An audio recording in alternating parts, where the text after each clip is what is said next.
Well, that's a great one. I've never heard that term used before, the lone coiner. I think Yeah, the lone a coiner. lot of people probably start out that way because you are typically going into the Bitcoin rabbit hole through the internet, basically, right? Independent internet research for the most part. Maybe you're lucky and you have a friend nearby that's sort of dragging you along and orange pilling you. But a lot of people, especially in that kind of post-pandemic world when everyone was locked in their homes, that seemed to be the moment where, well, the state was showing its teeth a little bit. People were like, this doesn't seem right. People are doing a lot of internet research on a lot of different things. And it seemed around that time, a lot of people started to discover Bitcoin. Obviously, big price bump, post-money print helped as well. Right. But that journey, at least initially, can make you quite the social pariah because you're literally everything that you thought was real, and that likely those around you, if you thought it was real, it's very likely you're in a cultural context that assumed those things were real too, right? Like whatever the government says is true and the money's real and finance is not a scam, you know. All of those things start to get obliterated one by one as you're going down the Bitcoin rabbit hole. And eventually you almost have like no bearings in a way, right? You're like, well, what is real? What can I hold on to that doesn't move, right? That Bitcoin doesn't obliterate. Right. And there's not much actually. You get pretty deep, and it's, you get to like the basic levels of human operating software, which is often religion, right? People are like, oh, these are the things that have worked for thousands of years. But then to connect with someone through Bitcoin meetup or at a Bitcoin event or Bitcoin Twitter, whatever the thing may be, and you discover that you're not alone. You're not, well, you might be a social pariah in certain contexts, but there are certain other contexts where you will find people of a like mind, of a similar ilk, that have been on similar journeys. That's a very rewarding experience. And the other thing it did for me, I was going through all this in like 2017, 2018, to find those people and then to see that they're very intelligent people, very hardworking people. Almost all Bitcoiners are entrepreneurial in some capacity. I struggle to think of anyone who's not. And to see that they've been on their own type of journey, similar but not the same as yours, and they've arrived at pretty much the same conclusion that Bitcoin is a really, really big deal. Right. That to me radically deepened my conviction. Because it's one thing for me, it's like, oh, you go on this journey and you think you figured something out, and not you're not alone, by the way. You're reading the writings of other people. So it's like we're all interdependent in that way.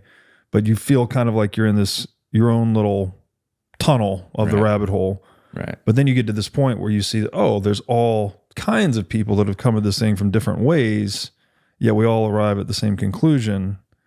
You get that consilience effect, and you start to realize, oh, for me at least, it was like, oh, this thing must actually be really true. All of this crazy radical stuff I've been telling my friends about the central bank and how Bitcoin fixes this and fixes that. It's like, well, maybe there's actually some real grip here. And that's why I really encourage people to go to Bitcoin events, actually, because it's, if you've only sat in your little internet pod doing your research, and sure, you may have been orange pilled yourself or been orange pilled by someone else, but until you go and interact with people in real life, I don't think it really sinks in. Like the visceral nature of the movement that's unfolding doesn't really sink into your bones until you go and see it. Right. And you see how much entrepreneurial activity is occurring, and how excited people are. And this is really, really good for the Bitcoin journey. Yeah, absolutely. You see the art, you see the art. Yeah. I mean, that's what we do. We're creating, we're expressing, and we're relating with each other. And if your reality is made up of relationships and creations that are solely from products of, we say the fiat realm, I think you'll be surprised when you come and actually start to build relationships with individuals who see what you're seeing. And yeah, it's tremendously valuable. As you're saying that, it reminded me too that one of my favorite experiences about meeting, and we're using this term Bitcoiners. Like, I don't know where you draw the line. Like, you kind of just know them when you meet them, right? That people that have... Yeah, I liken it to like surfing and surfers, right? Because you surf one time or you like to watch surfing, it doesn't make you a surfer. Yes.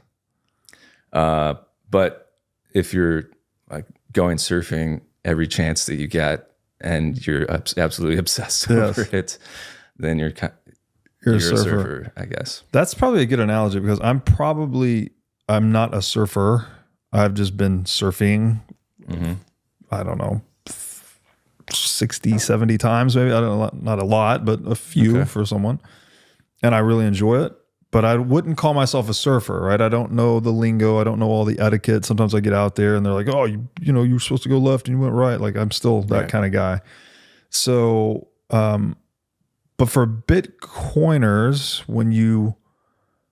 it probably comes through in the jargon a lot when someone throws out Lindy effect without explaining it. You're like, oh, okay, this guy probably knows. You know.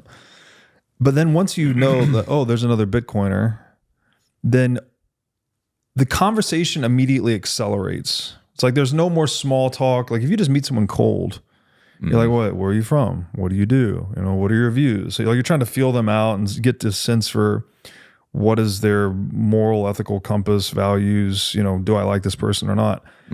But if you determine, as a Bitcoiner, oh, this person is a Bitcoiner, then all those things are automatically like, oh, we're aligned, right? We're aligned on the mission, what Bitcoin represents, et cetera.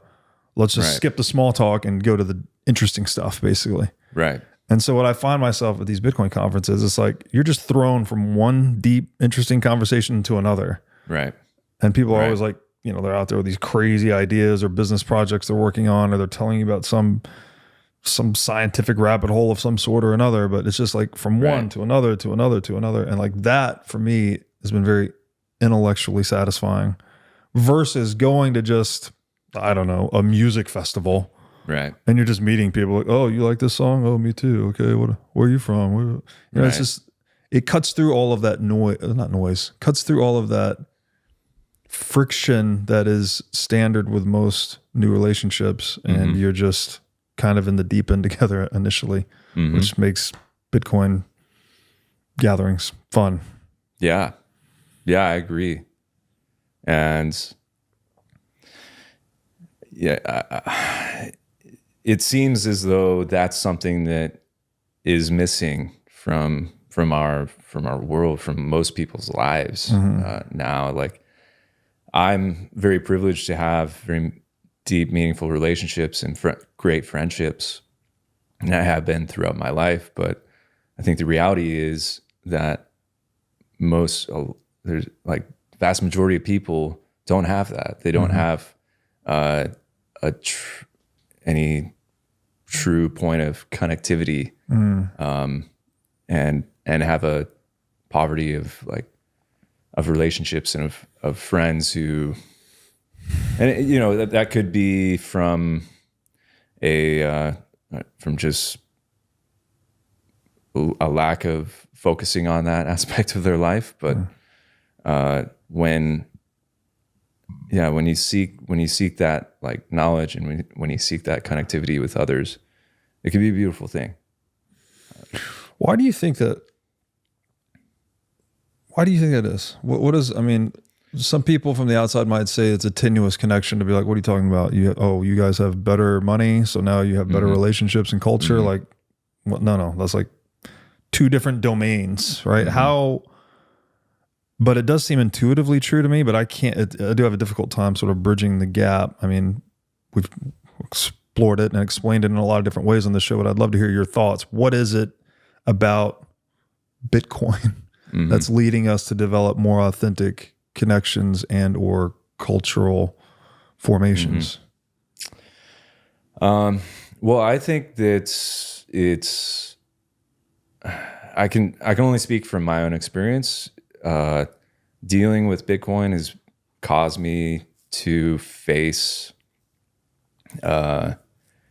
has force me to face the certain inadequacies about myself and certain limitations that I have. And so I've had to grapple with that and recognize that if I'm going to take this thing seriously, I need to do my due diligence and understand it try to understand it from first principles if possible. And then take the discipline and learn how to store it properly, learn how to manage it and own it properly. So if you're, I think that there's something around that where since it's a personal responsibility movement, it's drawing and it's attracting people who are more interested in that, who are interested in taking control of their life and cultivating their own agency in money, but that translates to other aspects of your life as well. So I think in the environments, in the retreats that I've been on, in just the adventures that I've taken with other Bitcoiners, you can hold each other more accountable to just owning up to your shit, to just having making sure that you maintain independence in those environments. And so I think it just makes it so that you're more enjoyable to be around. In a certain sense. And then also you're not like blaming, you're less likely to blame other people for things. It helps to cultivate a more healthy interpersonal relationship, in my opinion. I love how I've never heard it called that, but that's an excellent framing. Bitcoin as a personal responsibility movement, because it does boil down to that ultimately, right? Is that Bitcoin is a tool that radically empowers the individual, but as Spidey's Uncle Ben told him, with great power comes great responsibility, right? Two sides of the same coin. You can't have all of this individualized power and freedom, independence from state overreach, all of these things Bitcoin affords us without adopting the mantle of responsibility that comes with it. Right. But then that is not limited to just your monetary / financial sphere, right? It's attracting people that are into personal responsibility. Right. Therefore, you get communities that are less finger pointing, blame, gossip. Like it's more like, oh no, like we'll just take the responsibility ourselves and keep marching forward. And that too, I think you said earlier too, forced you to take account of your own inadequacies. And this is something that I see common among people going into Bitcoin, let's say, is that you do take inventory of your life, right? You start to look at yourself with a more, I guess you're zooming out on human history in a way. And in doing so, you become a smaller and smaller and smaller part of the whole picture. Right. And then so you're able to take a more objective inventory of what you actually bring to the table and don't bring to the table. Right. And in general, with that higher transcendent viewpoint, you're more capable of just marking things off the list that you're not adequate or you're not satisfied with about yourself, whatever those things are. You're not in shape. You're not running a profitable business. You don't have enough kids, you drink too much, whatever the bad thing is per your own judgment, you get that view on it. And then here's the good things. So like, let me mark off the bad things and try to add to the good things. And that general movement seems to be what characterizes people going to the Bitcoin rabbit hole. It's like, it's not all exactly the same, right? But they're moving away from the things that they would deem themselves as not good or inadequate at, and moving towards things that they are good or more or are adequate at, let's say. And what other community would you want to be a part of? Right. It's like, that's the team I want to be on. I want to be on the team where everyone's trying to level up all the time. Thanks for watching. If you enjoyed this episode, click here to find more just like it, and here to find our most recent episode. Also, make sure to like this video to help shine light on the corruption of money, and be sure to subscribe to this channel to stay connected.